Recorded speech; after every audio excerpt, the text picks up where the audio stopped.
Thanks for listening to the Thyroid Fixxr podcast. I'm your host, Dr. Amie Hornaman, thyroid fixer, functional medicine practitioner, hormone and weight loss expert. We're talking all things thyroid, hormone, and health related in order to empower, educate, and transform you. So if you're ready to get your life back, let's get started. All right. So thank you, everyone, and welcome. Today, we are talking about thyroid medication, when to take it, when to do your labs, when to do your supplements, when to do your food. And this is a big question that I often get from my listeners, from my patients. And one thing we want to do is address this so you have this absolutely down pat. So this is going to be a game changer for you, and you can probably hear the excitement in my voice. The latest introduction, the latest member of the family to the Fixxr line is Metabolism Fixxr. And this, oh my God, I formulated this just for all my people out there that need to lose weight, that need help in the weight loss department, that can't lose weight no matter what they do, that feel like they have a slow metabolism, and that might be thinking of trying all those peptides out there, you know, the Beverly Hills soccer mom drug of choice for weight loss peptides. Or even if you're on them already and you're like, man, these are really expensive and I'm still not losing weight, add in Metabolism Fixxr. Here's what I did.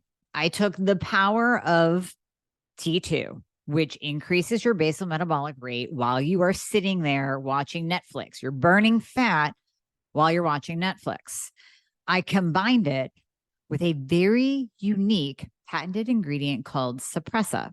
Suppressa has multiple clinical trials backing its efficacy in reducing your appetite, decreasing snacking, and providing way more control over your food intake. It is amazing. We also see improved emotional well-being, just decreased food cravings all around, reduced hunger, and weight management. Add on top of that, we have green tea extract, we have purple forest purple tea extract, both of which affect the metabolism in a very positive way without the jitters of normal fat burning supplements out there from the 1980s and 90s, right? The ones that made you feel like you're having a heart attack. You will not have that in any of my supplements, Thyroid Fixxr or Metabolism Fixxr. But Metabolism Fixxr, ooh, yeah, we kicked it up a notch.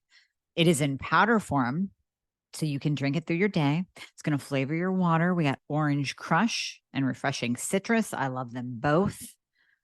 It is going to keep you under control all day long. So you throw a couple scoops in your water bottle in the morning, throw a scoop or two in your water bottle throughout the day.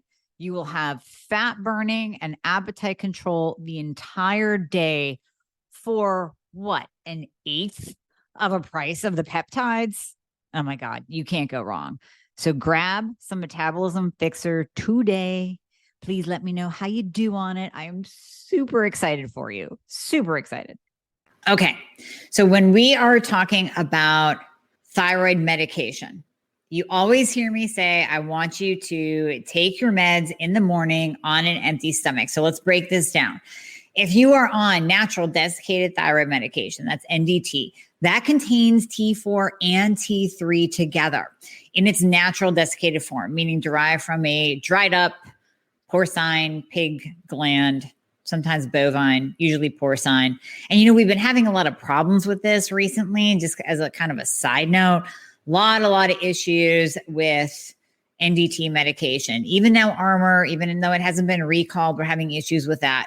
So that was my little side note of the day. If you're taking NDT, you want to take it first thing in the morning. So let's say we're going to do hypotheticals for all of you.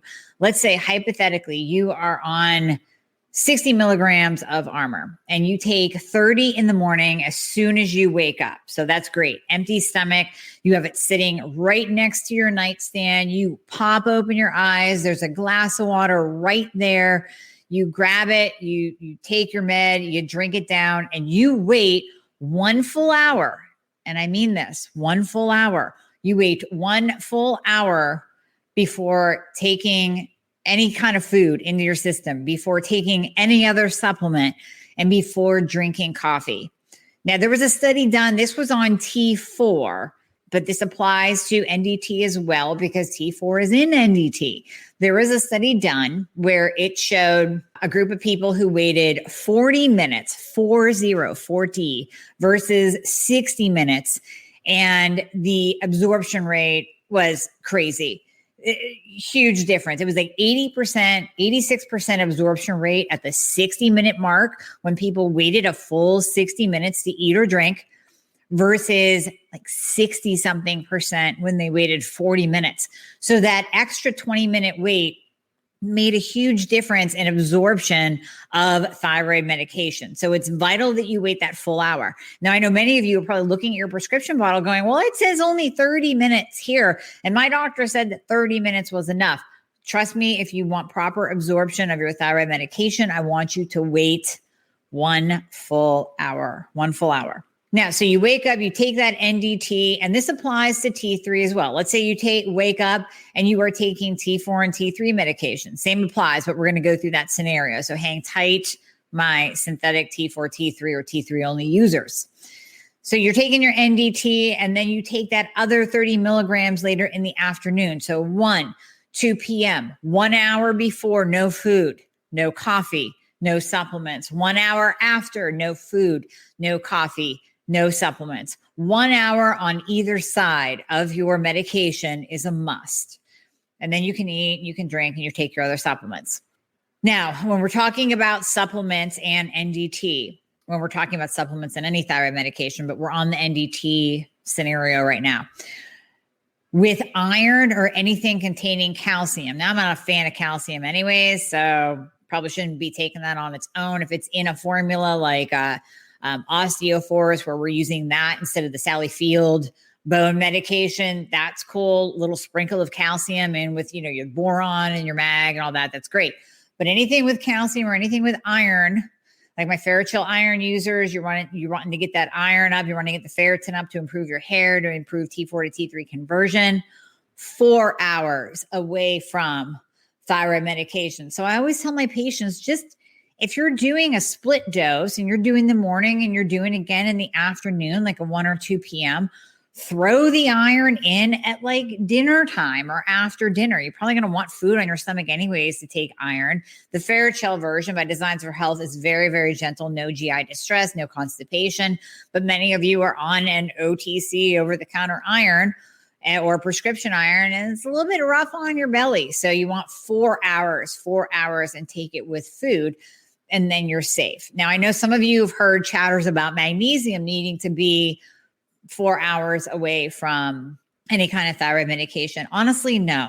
I have never seen any issues with mag interfering with absorption of thyroid medication. If you want to be safe, give it to 2 hours. But as long as you're an hour on either side, like if you're taking mag at night to sleep and you're one of these people that we're going to go into the scenario in a second of taking synthetics and you're timing your T4 right before bed, take your mag an hour before. Take it with your melatonin and your phosphatidylserine because you're trying to chill out your cortisol, and just take it an hour before bed and an hour before you take your T4 medication before bed. Okay, on to my synthetic people. So let's say you're taking, hopefully you're not on T4 only because it doesn't work.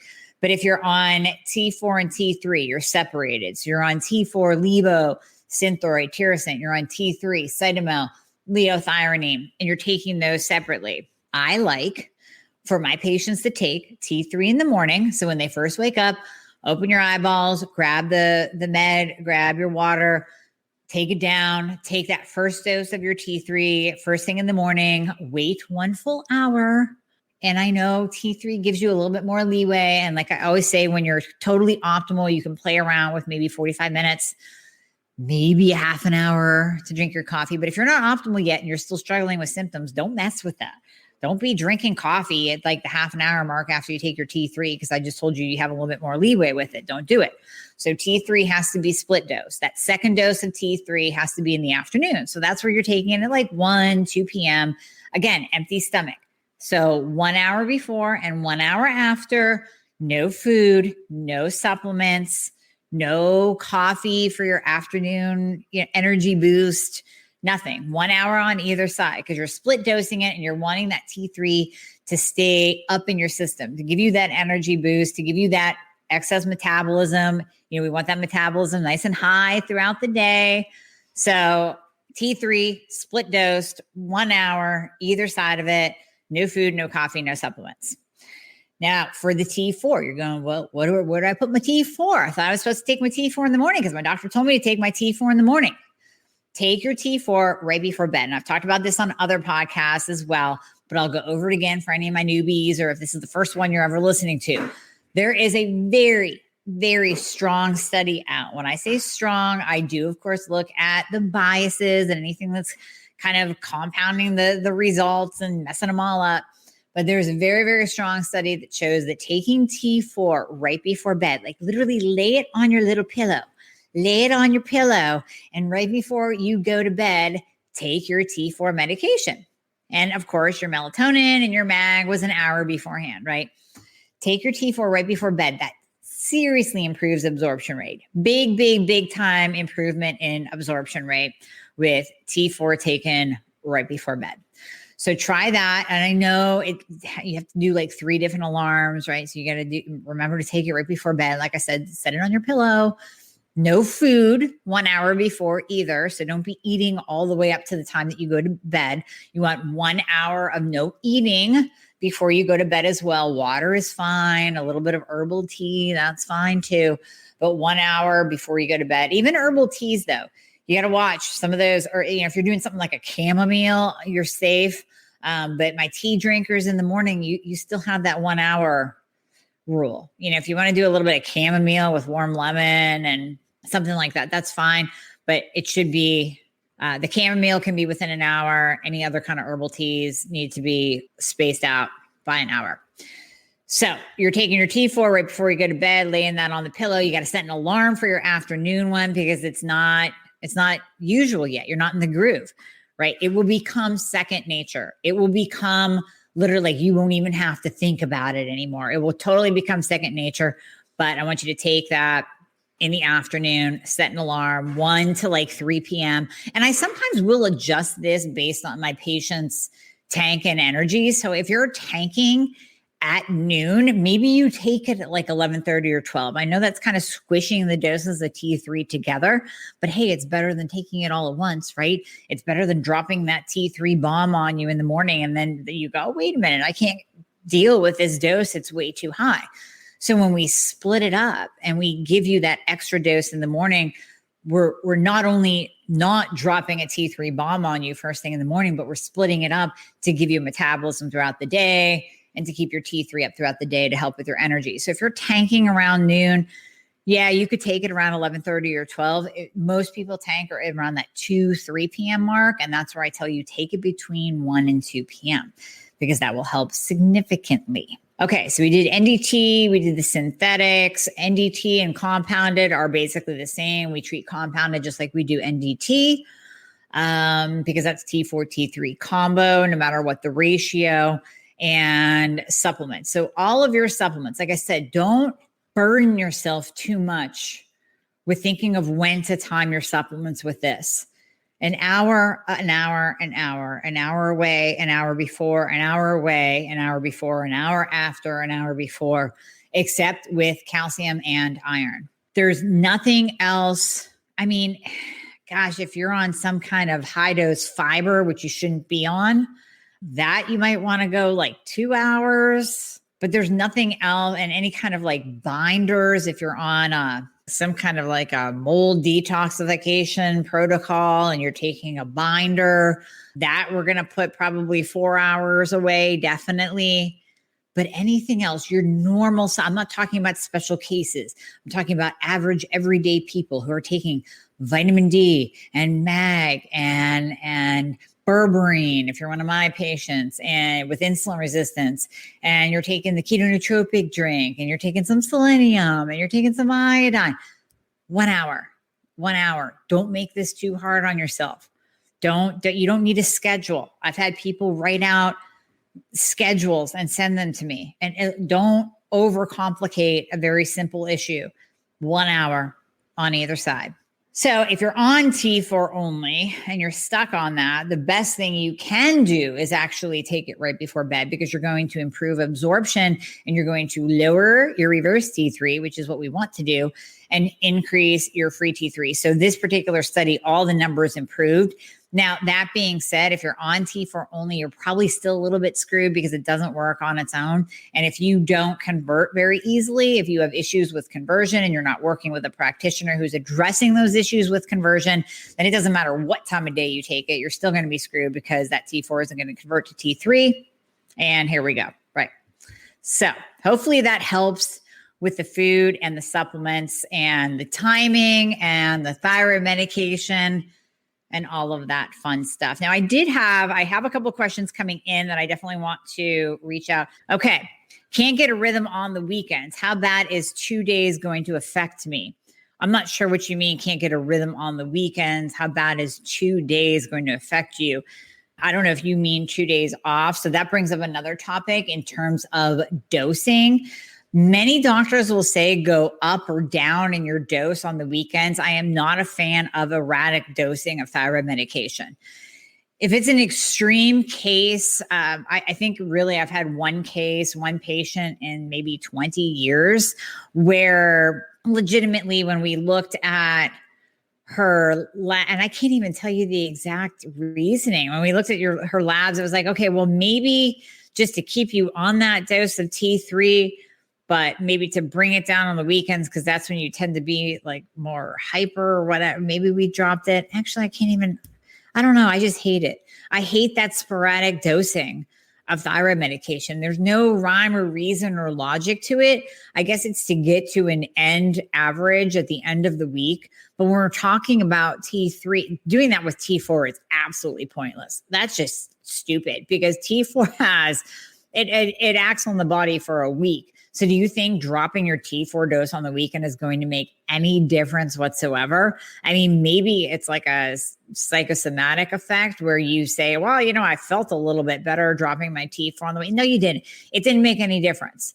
So if you do that with T3, yeah, we are reducing the amount of T3 in your system. You might feel better. You might feel worse going up and down in your T3 levels if you're a person that really can't tolerate it. And you're like, listen, Dr. Amie, I'm doing this because if I take 10 micrograms of T3 and you're split dosing it, if I take 10 micrograms of T3 in one day, even if I split it like 2.5 and 2.5 and 2.5 and 2.5, I'm a mess. I'm all over the place. I'm anxious. I'm jittery. But if I drop it down on the weekends and I do 5 on Saturday and Sunday, and then I go up to 10 through the week, I'm so much better. Listen, if that works for you, and you have figured that out via trial and error, so be it. But for the majority of people, they're not going to notice that much of a difference. And quite frankly, if you are that jittery on 10 micrograms of T3 and you're splitting it up 2.5, 2.5, 2.5, and 2.5, and you still are that sensitive, we need to look at your gut. We need to look at your cortisol. Maybe we need to use slow release T3. Something else is going on. You shouldn't be doing this erratic dosing of your thyroid medication on the weekend. So I wanted to throw that in terms of dosing too, based on this question. So Ms. Jana talked about magnesium. Magnesium is totally fine. Don't go crazy with the joke and start believing everything you read on Dr. Google about spacing your mag out more than an hour. Like I said, if you want to be on the safe side, do 2 hours, but 1 hour will totally suffice. Apple cider vinegar with a splash of lemon or Perrier does not count as food, but electrolyte powder could, because we don't know what's in the electrolyte powder. Now, if it's just a blend of salts, like the keto nootropic drink by Designs for Health that I love, sodium, potassium, magnesium, but I would still put it an hour away because of the potassium in the mag, and then the beta hydroxybutyrate, which is the exogenous ketones. I would still put that an hour away. So any kind of electrolyte powder, especially if you're counting Gatorade as any kind of electrolyte powder, which it's not, it's just sugar water, should be an hour away. But apple cider vinegar with a splash of lemon, you'll be fine. That's totally fine. Correct calcium supplements, there's not that many correct calcium supplements because calcium isn't even absorbed by the body. What you need for proper bone protection is vitamin D with vitamin K. Get your vitamin D up above an 80. Make sure there's K in it for absorption and pair that up with magnesium and you are set. Now, my osteopenia patients, we do add in the OsteoForce by Designs for Health. That's not so much for the calcium aspect as it is for the boron and everything else they have in there to really make a great bone protection, bone strengthening supplement. I just absolutely love it. So, but I would never, ever tell someone to just do calcium. It's absolutely pointless. Don't chew Tums to get your calcium because your doctor said it's going to protect your bones. It's not. It's actually going to destroy your gastrointestinal system, which will drop your immune system, which will cause all other kinds of issues. Compounded T3 is too strong for me. On my regular dosage that I was taking with Cytomel, my labs are showing over medication. I don't know why this is. So wait a minute. You're on compounded T3 that you were taking with Cytomel and you're saying it's too strong. Maybe it's the Cytomel that's too strong. And labs showing over medication. I talk about this quite often. The only way that we can know if you are truly over medicated or hyper is if we are looking at your free T3 and your free T4. And let's say those are through the roof. Those are both elevated and flagged high. And you are feeling hyper. And you know when you are hyper, you are feeling jittery, like you're going to crawl out of your skin. You have insomnia. You just feel off. You just feel all around off. And you feel like you're just, like you want to tear your face off and tear other people's face off. And you're just losing your mind. That is true hyper. And that is if your labs were taken 18 to 24 hours without medication. Now, I just met with a patient today whose T3 and T4 were elevated. Well, actually, T3 was elevated, free T3. And I said, did you take your medication right before these labs? And she said, yeah. So we have to get a retest because you're going to have a falsely elevated free T3 if you take your medication right before you get your labs done. So that's another point that I forgot to go over earlier. When you are getting your labs, if you are on any kind of T3 medication, you must wait 18 to 24 hours between your last dose and getting your labs taken. So if you take a split dose, like we gave the scenario of, and you take your, let's say your compounded T4, T3, or your Armor in the morning, yesterday morning, let's say, and then you would skip yesterday's afternoon dose, you would skip this morning's dose, you would go and get your labs done, then you would take your morning dose. So you're really only missing that one afternoon dose yesterday. Not a big deal to get accurate labs. You only have to do that a couple times a year, so that's not a big deal. But 18 to 24 hours, don't let anyone tell you anything less, because if they do and you take your medication and then you go and get your labs done, you're going to get a high free T3 and you are going to get your meds dropped, especially your T3 medication. It's going to be dropped by your doctor because they're going to tell you that you're hyper and you're really not hyper. Just taking a minute to interrupt the podcast to tell you how you can sign up for a free discovery call to learn how we can work together as a team and how I can help you get your life back. If you go to my website, dramiehornaman.com, and click on book a call, you can schedule a time that's convenient for you. It'll be about 20 to 30 minutes, and we will learn what is going on with you, what you're suffering with, and you will learn what it looks like to work with me. So we cover everything from top to bottom: your labs, your prescriptions, change of medication, personalized nutrition plan, mindset, lifestyle, exercise. Everything is covered when you work with me. I hold your hand the entire time to get you your life back and to let you feel like you again. My endocrinologist refuses to test for reverse T3 and refuses to give T3 as long as it's in the normal range, not optimal. Also refuses to prescribe Armor because its numbers, according to him, are inconsistent. T4 has done nothing but lower my TSH and I still have symptoms. Is it time to move on? It was time to move on a long time ago, man. Long time ago. I could have said move on from my endocrinologist, period. Then we can finish the sentence and say my endocrinologist refuses to test for reverse T3, time to move on. Refuses to give T3, time to move on. As long as it's in normal range, not optimal, time to move on. Refuses to prescribe Armor. Okay, Armor hasn't been the best lately, but still, time to move on. T4 only, time to move on. Only going by TSH, Time to move on. In fact, listen, Wayne, you need to drop this dude like yesterday. So that's my answer for you. Give me a call, schedule a discovery call, and we can get you fixed up. Okay. Thyroid meds before lab work we went over. Taking compounded T3 makes me excessively hungry also. High blood pressure, hair falls out, chest pain. There's something else going on. I mean, it could be that the compounded is just not right for you. You might have to go to synthetic T3 only. You might have to split up your dose. You might need to go to slow release T3 if you really are that. But I don't know what your labs are. I don't know what your dose is. Is the high blood pressure caused from this? Did it come on after you started T3? Or do you have insulin resistance? And that's driving up your blood pressure. Hair falling out can be you're still in a hypo state. You have low zinc, you have low ferritin, you need collagen, you're not eating enough protein, and the chest pain can be hypo or hyper.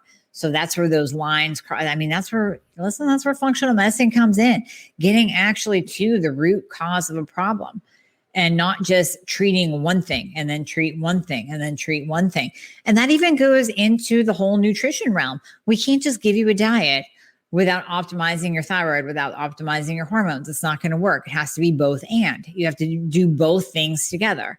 Just like we can't just treat your thyroid without looking at where's your zinc, where's your ferritin, how much protein are you eating? Are you eating processed foods?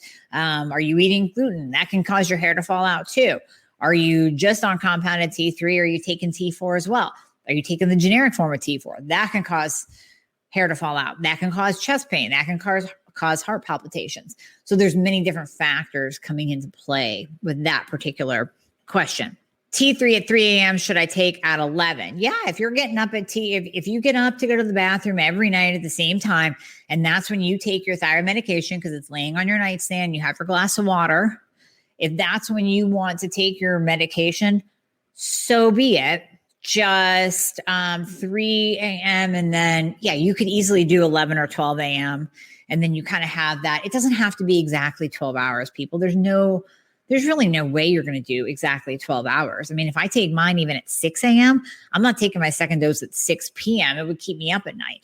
I need that extra boost of T3 in the afternoon to get me through the day, to be able to talk this quickly, to give you all the information on a Facebook Live, on a podcast, and to be here for you, alert and awake. If I waited till 6 p.m., you would get somebody who was just mentally zoned out if we're on at 4 p.m. because I would be needing my second dose of T3 and it wouldn't be there. And it would still be like 2 hours until I could get it. And that's not cool at all. So you're never going to make it exactly 12 hours, but even going 6, 8 hours, that's good enough for split dosing. And then if we have to multi-dose, we figure it out. Magnesium that is taken via skin absorption. Does that have any effect on oral intake of T3 and T4? I don't know in terms of definitive studies, but I would say no, because it's transdermal. And that same goes for like if you're taking progesterone transdermally at night, you would take that with your, let's say you're doing T4 only, or T4, T3, synthetic T4 right before bed, like we talked about, set it on your pillow, take it right before bed. Then you can take your progesterone cream with it. That's transdermal. Progesterone oral, you would want to take an hour before. Okay. When I have alcohol, my heart rate goes up and I actually feel like I have more energy. Is this because of the extra quick energy from alcohol? And should I not take T3 when I drink alcohol? No, I wouldn't take alcohol. I wouldn't slug your T3 down with alcohol and do it at the same time. And your heart rate going up, and there's so many different types of alcohol, and alcohol is processed by the body, even if it in its purest form, like if you're doing, a White Claw with no carbs, or you're doing tequila or vodka, club soda, or even dry farm wines, it is still alcohol. So it's low sugar or no sugar. So if you're doing that, we can't necessarily say that it's the sugar that spikes you and jacks up your heart rate and gives you more energy. But it's the alcohol itself, because alcohol is a foreign substance. So your body literally sees it as this wackadoodle foreign substance and can do all kinds of things. Like if I eat even too many carbohydrates, my heart rate will go up. I won't feel like I have more good energy. I'll just feel all kinds of jittery, and I'll look down at my watch and see that my heart rate's at like 120. NP thyroid at bedtime? No, because of the T3. Some people have tried it and they can get away with it and they're totally fine. And then other people, they're all messed up if they take anything containing T3 right before bed, because T3 is fast acting. So when you take T3 before bed, it can actually, give you energy and actually keep you awake. So I wouldn't, but that's kind of a trial and error. Some people do really well with that. Personally, I wouldn't play with it, because if you have sleep issues already, that's not something you want to go into. Why do I feel worse when I take Synthroid? Met with several doctors and they refuse to try anything but Synthroid. So it's time for you to move on as well, because you know my story, right? Many of you have heard it. I'm going to say it again, but the brief version. So competing in fitness and figure competitions, fitness modeling, dieting down, gym twice a day, perfect diet, weight gain. Weight gain begins to happen when I knew it shouldn't happen. I'd done 5 million photo shoots and at least 10 different shows, and I knew how to get my body down to a lean yet athletic, muscular size to get on stage or to be in front of the camera. And this particular time I was gaining weight instead of losing. So I go to 6 different doctors, 6 different misdiagnoses. 7th doctor diagnoses me, sticks me on Synthroid. So I give it 5 months. And I go back to the doctor and say, now this is after multiple times of crying in my car. I won't go into that with you, but multiple times, I go back and I say, this whole Synthroid thing, T4 only. I've been reading, and this is long before I got into functional medicine and helping all y'all, reading this whole T4, and it turns out that it does really well with T3. And can we do it? And she says no. And I said, well, I'm going to find a doctor who does. So I think it's time, if you're on T4 only, to find a doctor who does. So again, give me a call, schedule a discovery call. We can work together and actually get you optimized and fix everything. Look at the whole picture, not just here's some Synthroid, go on your way and good luck. It's not going to work anyways. T4 only just absolutely does not work. Bioidentical hormone injections, totally fine. I mean, yeah, you could do that at the same time, because again, transdermal, injectable, it's working on 2 different systems. It's not in your stomach interfering with the absorption of the medication that you just put into your stomach. So that should cover just about everything. So I thank you for submitting your questions, and I hope that this clarifies a lot with timing of meds and supplements and food, because this is a big question. I know it gets confusing. The bottom line is, don't make it harder than it has to be. Don't overcomplicate it. Don't overthink it. If you're all confused and you're taking iron, take it at dinner. Just take it 4 hours away from your thyroid medication and you'll be totally fine. And then the other thing you can do, my last and final tip, and these are for people that just stayed to the end and didn't click off early, is you can let medication dissolve sublingually, so under your tongue. Now, this really applies to T3, so the liothyronine cytomel users. This applies more to you. Putting it under your tongue and letting it dissolve, it can get really gritty and taste funky after a while. But if you let it dissolve to a certain point, some of that is absorbed. And some have said that they notice a better effect when they let it absorb sublingually than just, taking it as a whole tablet and swallowing it like we do any other pill. Wouldn't do this with Armor. I can't even smell Armor, let alone put it under my tongue. I think I would die. You could do this with T4, but it doesn't really matter that much. You can do it with your T3. I tried it. I didn't notice the difference. Other people have. So that is just my last little tip of the day, that if you feel like maybe your T3 is not being absorbed, your T3 numbers aren't going up like they should, you're on a decent dose, what the heck is going on? You're working with a functional practitioner who's looking at your gut, who's looking at all those other factors that go on, like your insulin, your hormones, and what else could be interfering with T3 uptake. And you have an issue with the cell, and you have all these other things. If you want to just try it, put it under your tongue and let it dissolve to the point where you can tolerate it, and then just swallow the rest of the powder. So that's my last little tip for you. Oh yeah, you can chew it too. Yeah, you can chew it up and into a really, really fine. But for some people, you want it sublingual. You want that absorption to be sublingual into the bloodstream, and then you can chew it up and swallow it. But even chewing it up, you're breaking it up more, but you still have to process it through your stomach. So getting sublingual for people, sometimes it helps. So thank you so much for listening, and we'll see you this week. Thank you so much for listening, and I hope you enjoyed this episode. As always, please share this episode and check out the entire Thyroid Fixxr podcast on all podcast platforms. If you're on iTunes, it would be awesome if you left me a review.